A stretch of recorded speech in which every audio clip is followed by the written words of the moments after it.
বিসমিল্লাহির রহমানির রহিম। আজ আমি বাংলাদেশের যত সুন্নি জামাতের লোকজন আছে আর যারা মাজারের দায়িত্বে আছেন তাদের উদ্দেশ্যে কিছু কথা বলবো। গতকালকে যে বর্বরতার সাথে গোয়ালন্দ নুরু পাগলার মাজার ভাঙচুর করা হয়েছে এবং নুরু পাগলাকে কবর থেকে উঠিয়ে যেইভাবে পেট্রোল ঢেলে আগুনে পোড়ানো হচ্ছে, এটা কোনো ইসলাম ধর্মের ভিতরে পড়ে না।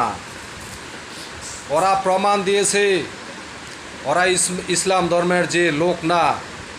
ইসলাম অর্থ হলো শান্তি, এটা ইসলাম ধর্মের সাথে কোনো যুক্তিতে মিলে না। আর যে বাংলাদেশের বড় বড় পীর সাহেবেরা আছেন, সুন্নি জামাতের বড় বড় নেতারা আছেন, আপনারা অপেক্ষায় থাকুন। ছোট ছোট মাজারগুলি এইভাবে ধ্বংস করে আপনাদেরকেও ওরা ছাড় দেবে না। আপনাদের উদ্দেশ্যে আমার এতটুকু কথা ছিল।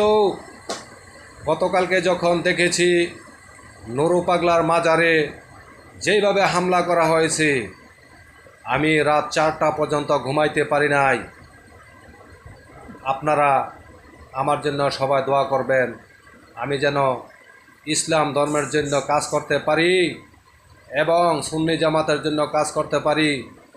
বড় বড় মাজার যারা আছে, ছোট মাজার বড় মাজার, সমস্ত মাজারের উদ্দেশ্যে যেন কিছু কাজ করতে পারি। আপনারা সবাই আমার জন্য দোয়া করবেন। আজকে আমার এই পর্যন্তই বক্তব্য রইল। আগামী দিন হয়তো এর চাইতে বড় কিছু বুলেট আমার মুখ দিয়ে শুনতে পাবেন।